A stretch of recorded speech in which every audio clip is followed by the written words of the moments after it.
Here's my game of the day from round 5 of the Isle of Man FIDE Grand Swiss Tournament. Don't forget to like, comment, share and subscribe.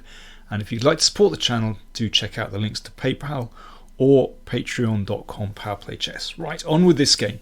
So Magnus Carlsen, world champion, was playing Suryasekar Ganguly from India, and he was back down on board 11, down in the cheap seats.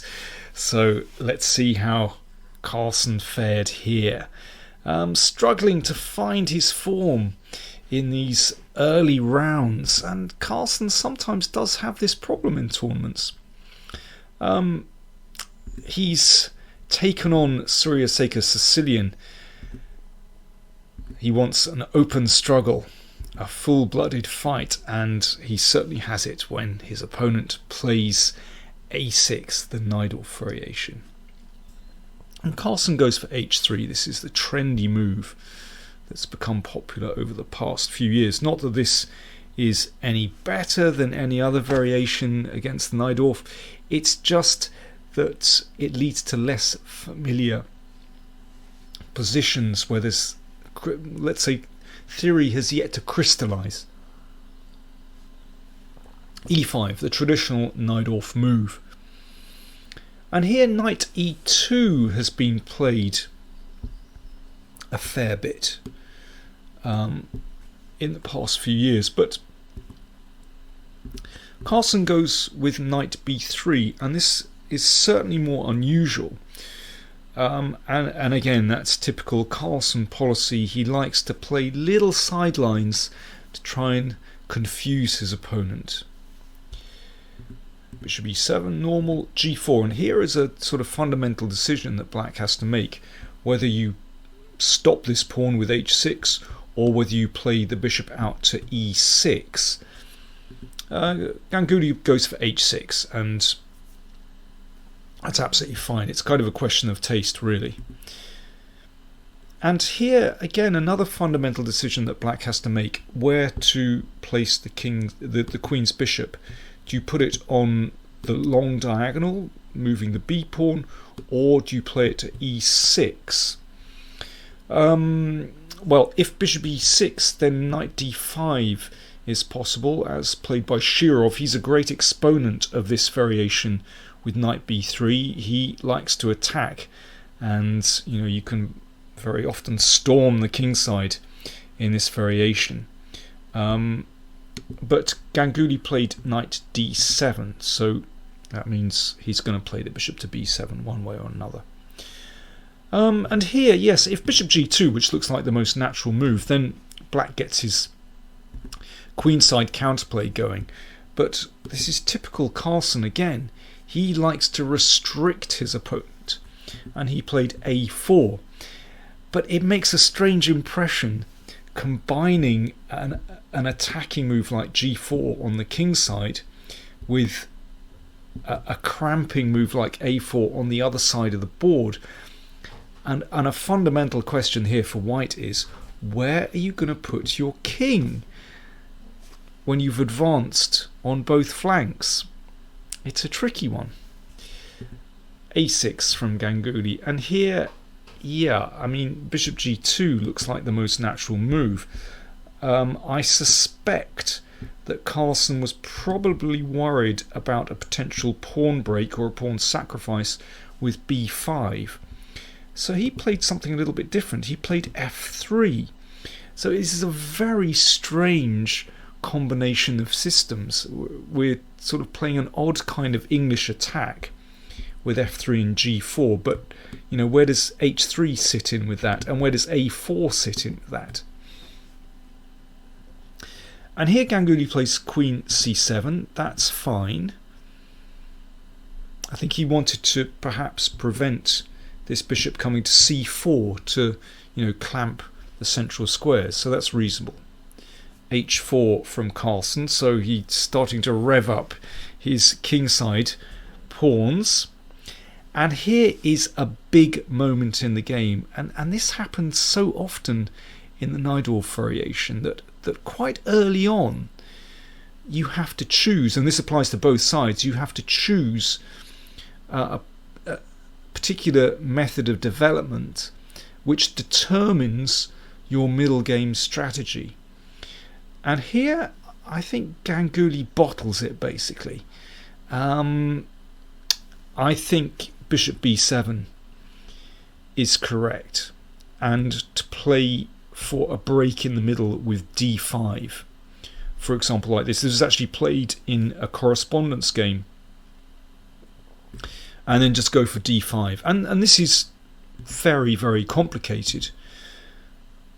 But considering the state of white's king, where it's not exactly clear whether it's going to be safe on the queen side when you've played a move like a4, then this must be the way to go. At least it's typical Najdorf pawn sacrifice. But instead of bishop b7, Ganguly played knight f8. Now I can see what he's doing. He's spinning this knight round to the king side and looking at the f4 square. But it's quite slow, and it allows Carlsen to get a grip on the centre of the board. Rook g1 is strong, and he pushes the knight backwards. And now knight d5. This is a strong move. Yeah, if this is taken, then we've got queen takes attacking the rook in the corner, so there's no time to capture the pawn here. So after knight d5,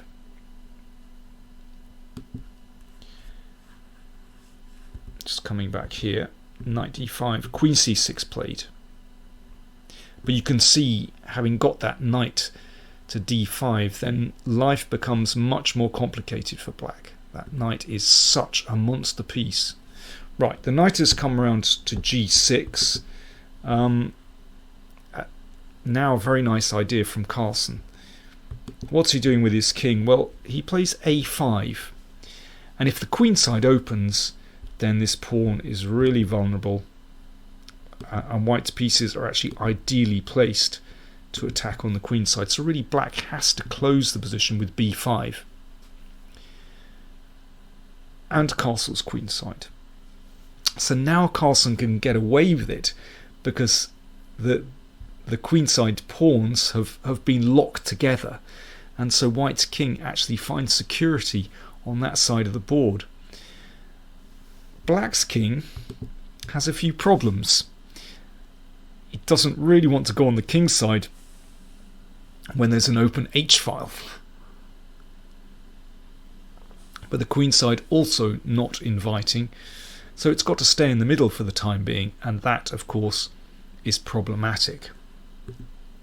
Rook c8, Carlsen nudges the king out of the way, and black has a massive problem here because actually it is really not clear where he's playing. There is really no active plan for black. The rook looks good on the open h-file, but can't really achieve much on its own. There's nothing really doing on the open c-file. And so where do you play? Actually, Carlsen has a very good clamp on this position with the knight on d5. Could exchange it off, but that creates more difficulties actually, because then these light squares are really vulnerable, and that bishop could well enter the game. You can see there's a very inviting square, for example, here on f5. So Ganguly played knight c5 and bishop e2. White actually doesn't need a hurry. If this exchange on b3, well, this just opens up the c-file, and that rook is going to head there. Because black's rooks are split, one of my bugbears, it's going to be really difficult for black to defend this position actually when white's rooks are beautifully coordinated. I mean, that's one of the reasons why bishop e2 was played, just to connect those rooks. So Ganguly played bishop d8, but that is quite an unfortunate move. This is not a happy position, and now, very logically, Carlsen opened up the middle of the board. Why not? White's pieces are beautifully coordinated. Black's forces are split. This is the basic problem. So that has to be taken. And now exchanging knight for bishop doesn't really help at all. White will be ready to play g6 and take here, and the king is just in massive trouble. Bishop e7 played, but very naturally that got exchanged off, and the bishop comes into d6, just slicing across black's king, and this is just not a happy position at all. When I was commentating on this live, it seemed to me that a very natural continuation for white here would be to exchange off this bishop on e6. This is so often the piece that holds black's position together in the centre in the Najdorf, solidly protected by this pawn. And I just felt that after bishop g4, having exchanged that off, then white can follow with potentially e5 and come through the middle. This seemed like a very logical way of playing. But maybe Magnus just felt he wanted to keep his two bishops. You know, he's a very principled player. He played queen c3 instead, which is a very tempting move. Attacking the pawn on g7, and black had to play rook h7. Not a beautiful move, but actually, in a sense, it doesn't change the position that much. Bishop g3 played. Okay, so this is his idea. He's looking to just put the rook down on d6, and that a6 pawn is actually a target. But having played queen c3, then black does develop a little bit of counterplay here. And queen d6. Really interesting that Magnus goes for this. As I said before, with black's king in the middle, I would be looking to power through and try to checkmate the king. But Magnus is content to go for an endgame. Here Ganguly takes the pawn on e4, which really is pushing it. b3 provides a little bit of counterplay. And this is still actually quite tricky. Now white is certainly better, but for example after this, take the a pawn, and now queen a4 check. Well, white is still okay after queen a3, and that a pawn is potentially very strong. Well, I mean, black can take it, but I mean, white's bishops are absolutely beautiful in this position. I mean, white is obviously better, but you know, b3 at least is a little bit messy. After queen e4, in fact, rook e1 here is incredibly strong, just cutting through the middle. Magnus played rook d4 instead, also very good. It means that, well, if queen takes bishop, then rook e1 is devastating, with rook takes bishop to follow. And if we go back here, if queen c6, well, this is interesting. In this endgame, well, we mentioned a little bit before how these bishops are incredibly strong when they're working together. Here, this is completely winning for white, because those bishops cut across the king, and bishop c6 check on the next turn is devastating.